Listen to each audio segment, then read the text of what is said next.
Alrighty, Becky Webb here. Thank you so much for tuning in. We have a lot to get to today. We're watching a major threat for severe weather throughout the entirety of the viewing area. We'll get to the latest forecast models, the in-depth forecast here in just a moment. And then we're looking at a dry trend. Hot temperatures will continue. That's all coming out here on this video. So stay tuned to the entire end.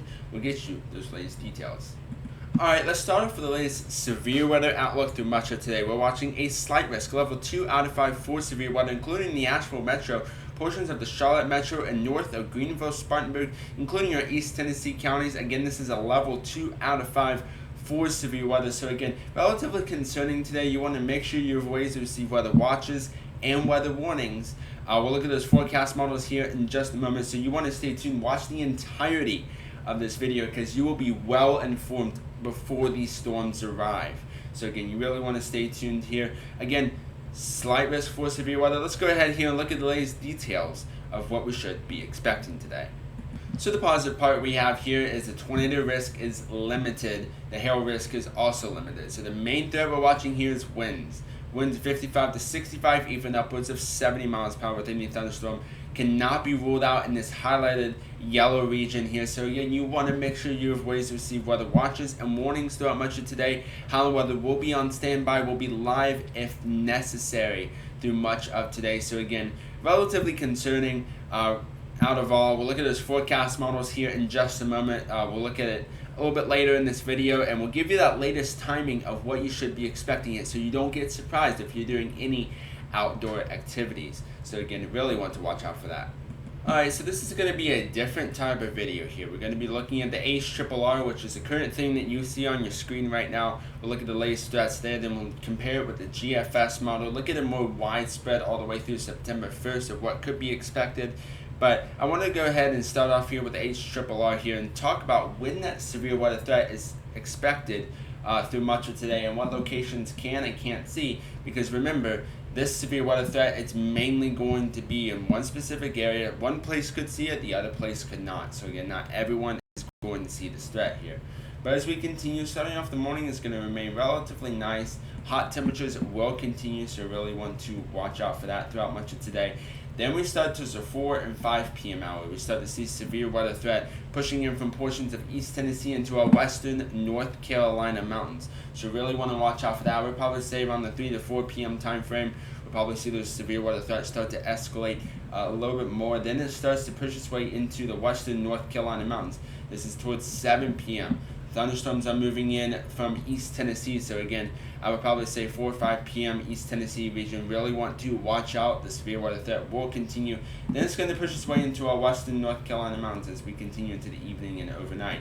Then around 9 p.m. we can see the main threat. I would probably say East Tennessee as a greater threat than our western North Carolina mountains. I'm just going to go ahead and say that out here.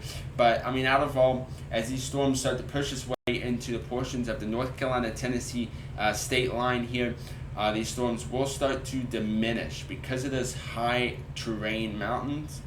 These thunderstorms can't really produce well. So then these thunderstorms start to dissipate as it makes its way into the western North Carolina mountains. Now, I'm not saying you can't rule out a possibility of a severe thunderstorm, and the severe weather threat is relatively high, so I'm not really going to be surprised if there is.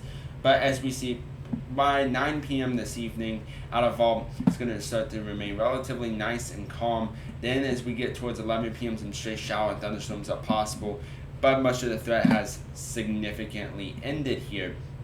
But as we continue through much of the overnight hours into Tuesday morning, relatively nice. So again, let's just go back here and just give you that time frame of when those storms start to pop up here, mainly towards 4 p.m. I would probably say, thanks to the daytime heating, we'll probably see some pop-up thunderstorms beforehand, before this main arrival. So I would probably say at least that first band would be around 2 to 3 p.m. in the afternoon. But then the main threat, the main reason why we have this slight risk is around 5, 6 o'clock this evening as those storms will moving into the east from portions of East Tennessee, moving in towards our western North Carolina counties there. So you can see out of all, it's becoming relatively strong there around 8 p.m. there in our western North Carolina mountains, East Tennessee. And again, the Howler Weather team will be here and will be live if absolutely necessary. So again, we're not going to leave you out there in the nighttime. We'll be live covering these storms until they're set to to expire. Now let's go ahead here, look at the latest GFS model run, see what we're going to be expecting throughout the next couple of days like we normally do on these updates. So stay tuned. That's coming up now.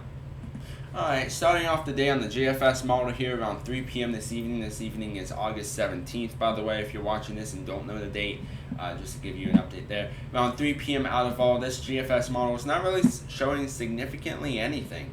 But as we continue to go through here, it is showing some shower and thunderstorm activity pushing in from Johnson City, portions of East Tennessee.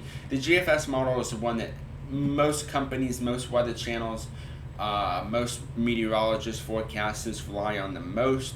So again, we'll see. We're going to compare it here and let you know. But again, the same kind of thing is showing up from the HRRR to the GFS. I mean, nothing as significant as what the HRRR is saying. But again, it is showing some pop-up activity portions of East Tennessee. But as we continue to go through here, it is agreeing that it will dissipate no matter what kind of thing shows up this afternoon, this evening. It is going to dissipate around the 10-11 p.m. hour. Then we go through much of the day on Tuesday. You can see out of all, it's going to remain relatively nice and dry. Tuesday and Wednesday, out of all, is going to be on nice, calm days. So nothing too significant is in the forecast here. Not even a rain chance. I mean, the rain chances are about 10 to 15%, significantly lower. So Tuesday and Wednesday are the times to do any outdoor activities that it won't be disrupted by thunderstorm activity. So again, finally, a drying pattern after nonstop thunderstorms the past like 2 months. We're finally getting and calming down. So again, as we continue, and then Tuesday afternoon, maybe a pop-up shower is possible. But again, look towards Wednesday. Nothing significant here at all either. Wednesday is also another dry day for August 19th. So again, Wednesday and Tuesday, great times to be outside to do any activity. We'll actually look at the latest temperature forecast in just a moment, so we'll give you that latest update here as well. So again, as we continue to go through here, then we start to see portions of Thursday. Thursday is when our next threat for some scattered thunderstorms, maybe even possibly severe, nothing too significant remains possible. So again, Thursday, those thunderstorms return back to the forecast thanks to an approaching cold front that will be pushing its way in from portions of Tennessee. And then you start to see towards 10 p.m. Thursday, as it starts to reach its way into our viewing area, these thunderstorms start to blow up a little bit more towards portions of East Tennessee. So really want to watch out for that. Then we start to see around the early portion of Friday morning some shower and thunderstorm pushing and keeping its way over the western North Carolina mountains. So will probably wake up into the early portion of Friday morning with some isolated showers. So again, heavy showers are possible through much of the early portion of Friday morning, late Thursday night, so really want to watch out for that if doing any commutes. And again, shower and thunderstorm activity remain possible from Friday into Saturday. As you saw from the forecast we saw yesterday, the GFS model here is not really wanting to show any major severe weather threat through much of Friday. So again, positive news with this one here.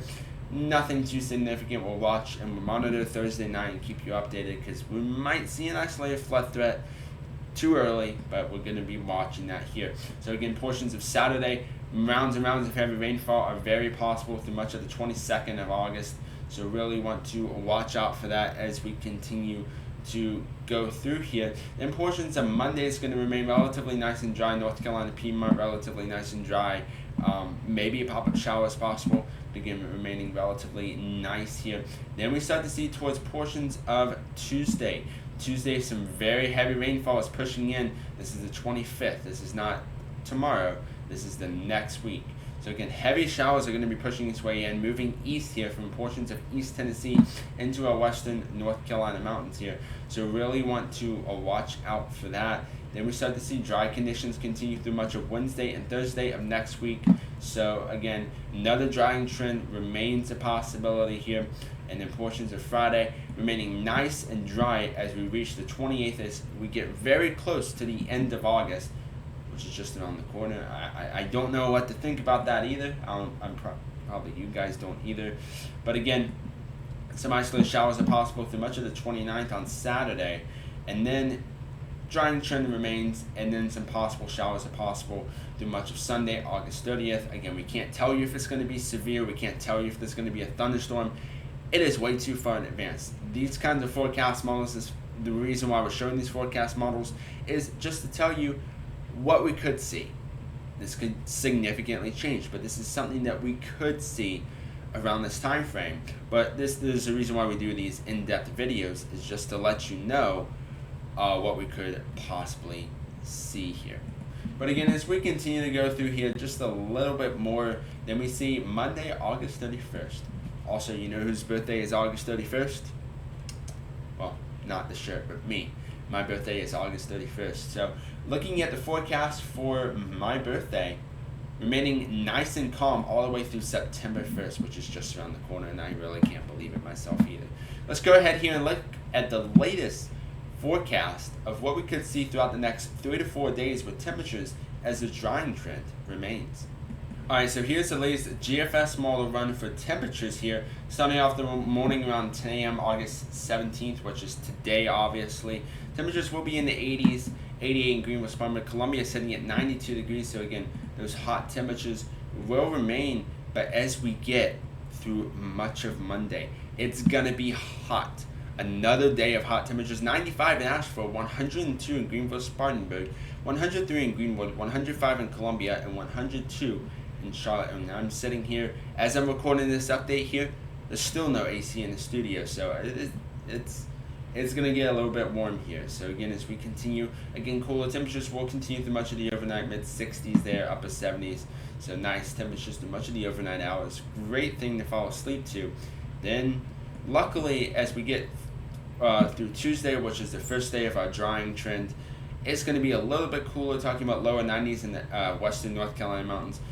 Hot conditions through the South Carolina region, 101 in Greenwood, Columbia, Greenwood at 102, Columbia at 106, 99 in Charlotte, and 99 in Hickory. So really want to watch out for that. Then those cooler temperatures will continue through much of the overnight hours again, but another day of drying trend. So the positive news is there's no threat for severe weather or heavy rainfall Tuesday and Wednesday. The chances are super, super low, but the temperatures will be hot, which will increase that threat for fire weather threats. So really want to watch out for that. Looking at 90 in Asheville, 99 in Greenville, Spartanburg. Cooler temperatures though on Wednesday, 100 in Columbia, 98 in Charlotte, 97 in Hickory, 92 in Knoxville, and 97 in Gainesville. So again, then those cooler temperatures will continue through much of the overnight hours again.